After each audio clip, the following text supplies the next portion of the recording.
Good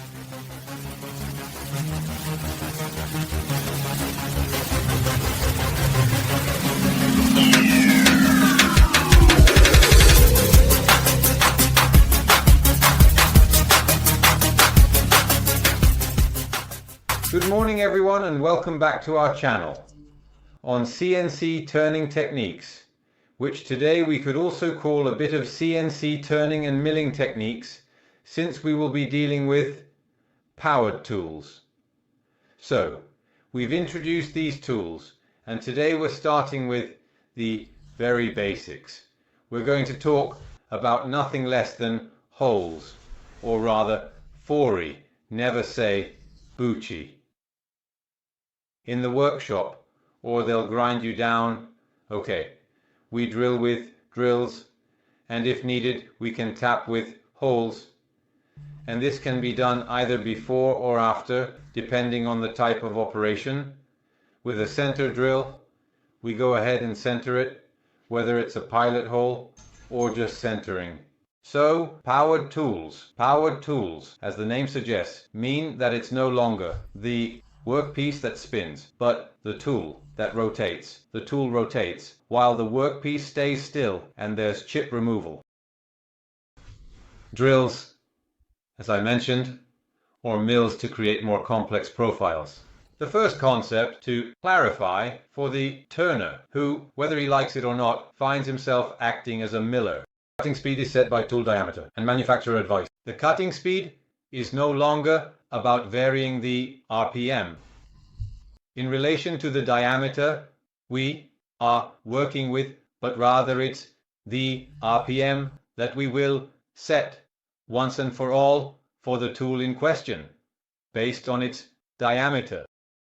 So a drill with a diameter of 6 will have an RPM, calculated based on the cutting speed that the drill manufacturer recommends for the material we are going to work with. Let's translate it and put it into practice. So the formula to keep in mind is the one for cutting speed. The cutting speed is equal to y times diameter times RPM divided by 1000. Let's work under the assumption that we need to make a hole with a 6mm drill bit, and that with this bit the tool manufacturer recommends it for C40 or 20 chrome manganese chrome 5. When working, it tells us you need to work at 40 meters per minute. Alright, we need to set a number of revolutions so that these 40 meters per minute are maintained. So our formula becomes 40 equals 3.14 equals 3.14, which is the value of y for 6 and 3.14, which is the value of y for 6 and 6. For n divided by 1000 to obtain a variable, adjust values around the equal sign. Here, n is our variable. Move 1000 up, divide by 3.14 and 6 to get the revolutions for our milling machine, 40,000. Divided by 3.14 means our machine runs at 2123 RPM, whether at the center or a 500 diameter. RPM remains constant, unless adjusted for cutting variation. Cutting speed relates to RPM. Now on to programming. Input codes for powered tool. The 1000 goes up, and the 314 and the 6 go down, so we divide by 314 and 6, and we will get the revolutions we need to set on our milling machine. Let me grab my phone for a moment because I didn't prepare it. You know my videos are always done on the fly and not well prepared, so 40,000 divided by 3.14 means our milling machine will need to run at 2123 revolutions per minute, and it has to do this, whether it's in the center of the piece or at a diameter of 500. I said milling machine, but I meant our drill bit, and the same goes for milling cutters. Their number of revolutions will never change during processing unless the operator needs to adjust it because we're cutting more or a little less. However, the cutting speed doesn't exist, but the number of revolutions exists in relation to the cutting speed we need to achieve. Okay, that said, let's talk about the programming aspect. The codes we need to insert into a program that involves the use of powered tools. So, the machine initially knows it can be a lathe or a milling machine, but it doesn't know what you intend to do. do. So if you create your nice turning program and then start using powered tools, you need to activate those powered tools. Therefore, every CNC machine has a code for activation and deactivation. That said, let's mention a couple of things about the program you need to create. The codes for the programs that we have to insert into a program that involves the use of powered tools. So, the machine initially knows it can be a lathe or a milling machine, but it doesn't know what you intend to do. Therefore, if you create your nice turning program and then start using powered tools, you need to activate those powered tools. So, every CNC machine has a code for activation and deactivation of powered tools, machinery and equipment. FANUC models require understanding M35 and M34. M35 activates tools, M34 deactivates them. After turning, zero the C-axis with G28H0 to mill. What are they? M35 activates the powered tools, while M34 deactivates them, and the machine will return to operate like a lathe. In the earlier versions of FANUC, M35 would activate once and deactivate the next time. We'll also see why this is the case later. When we have turned a piece, the self-centering chuck will stop in a random position. If we want to start milling, we need to zero the C-axis in FANUC. Zeroing the C-axis is done with G28H0. Okay, so you'll see your self-centering chuck make a nice turn and then stop at its zero position. From there, we start talking about the possibility of using the third axis. Who is it? Where is the third axis? The third axis is nothing more than the spindle.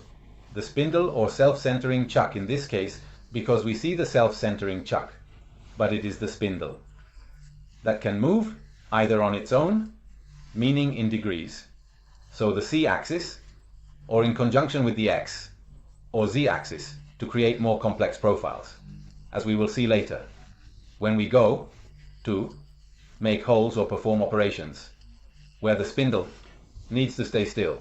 We also have another option, which is the self-centering chuck brake. It's just a disc brake like the ones on cars, mounted on the spindle shaft, which stiffens the spindle. So when I use a large off-center drill bit, it prevents spindle vibration and ensures that the tool lasts longer. In FANUC, there are two options, M88 for a weak brake and M89 for a strong brake.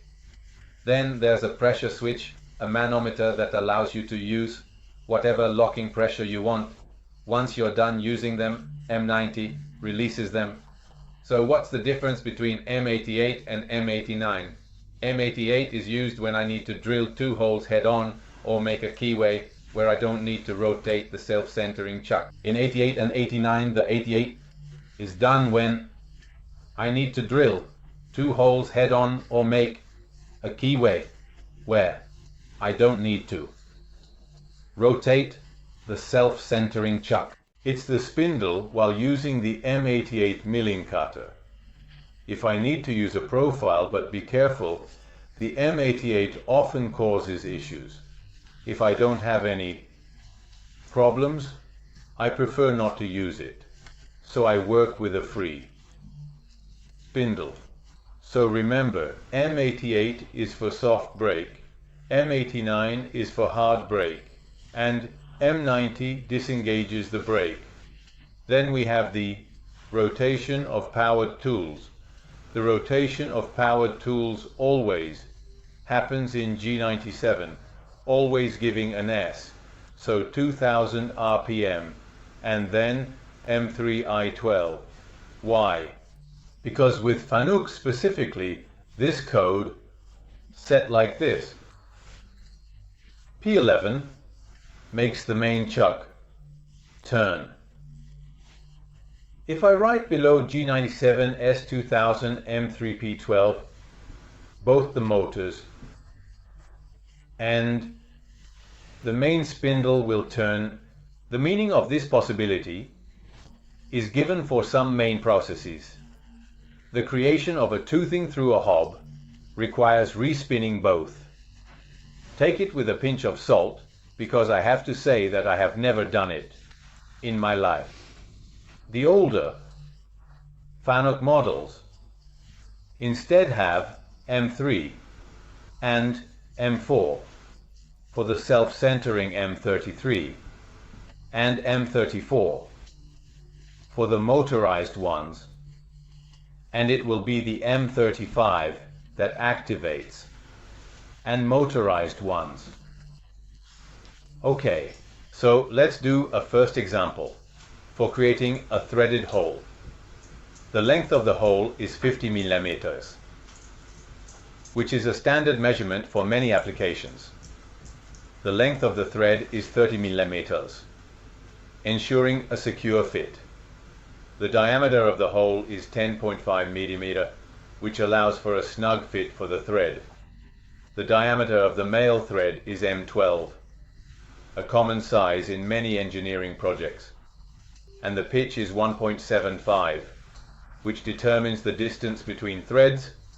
Obviously, we will have already prepared our piece, ensuring it is clean and free of debris, so we will have already worked around it, making sure all measurements are precise, and we will have the machine set to G95, which is crucial for the correct operation of the machine. We just need to do. The hole will be made with a diameter of 60. So what should we do? We've written our entire program for tapping, for turning, to do what we need to do. We need to tell the machine to activate the powered tools. Call our tool T-Horn 10. Let's call it a tool. Make the powered tool rotate. So G97 S2000 M3 Z10 C0. You'll see the self-centering chuck doing this, and the machine moving towards the piece. Then it's just a G1 Z-50F 0.15. There you go.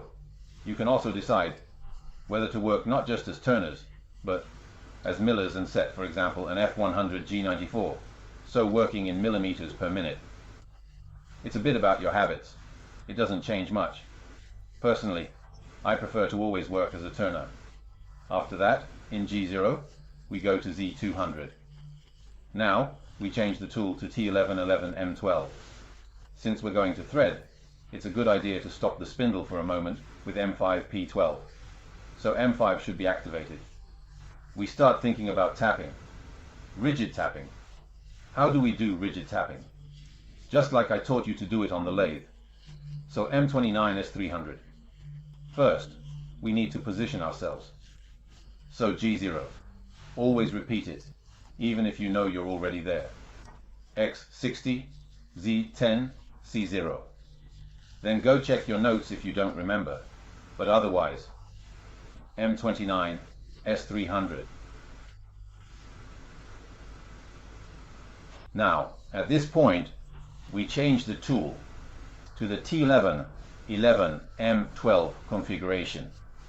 Since we are going to perform threading, it is indeed a good idea to stop the spindle momentarily with the command M5 P12. Therefore, the M5 command needs to be activated. We then start considering the process of tapping, specifically rigid tapping. How exactly do we perform rigid tapping? Just like I previously taught you to execute it on the lathe. So the command is M29 S300. First and foremost, we need to position ourselves correctly. So the command is G0. Always repeat it, even if you are aware that you are already there. X60 Z10 C0. Then, go and check your notes if you do not remember. But otherwise, the command is M29 S300.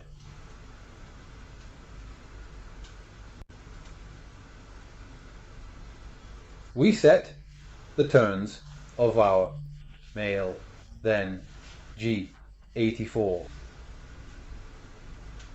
That was the macro for the tap. If you want, repeat G95, an M34, and you've finished your operation. If you want to do it the same, but shifted by 60 degrees, there's a hole here and a hole there. And by opening it at 30 degrees, instead of putting M34 right, then you can do all the holes first, then all the taps, C30, and redo everything exactly as discussed. You understand that it's just like working with one more axis. It's nothing special. Here's a little tip I want to give you that goes beyond the programming aspect. If you have a lathe, with powered tools, when you're drilling in the center, even if you can do it from the lathe, do it from the powered tool. Don't do it with the centers, because then you might have some issues. You can drill with the powered tool, because in an ideal world, our tools, when at X0, are perfectly aligned with the self-centering chuck. But the world isn't ideal. Often in workshops, you find machines that are 20, 30 or 40 years old, with very poor maintenance, or simply machines that are at the end of their life. So, the alignment doesn't go from X plus to X minus because that would be easy to compensate for, but from the operator to the lathe guides, it's not perfect. If you rotate the tool, that's not a problem. It can drill even if it's misaligned by 1/10.5, but if you rotate the piece, especially with very small drills, you risk having abnormal wear and breakage. So it's better to drill a misaligned hole by 1/10 or 2 less. The less, the better. Of course, you also need to look at the dimensions in the drawing, and then possibly go back and touch up the center with a small tool or a center drill when you measure between the points. But you'll have much less wear on the drill bits and taps. You will encounter much less breakdowns. Obviously, the machine in ideal conditions is the best advice I can give you. However, if you are working on a 92 Angelini, it'll be tough to have a machine that's in really good shape. Today we've taken the first steps with powered tools.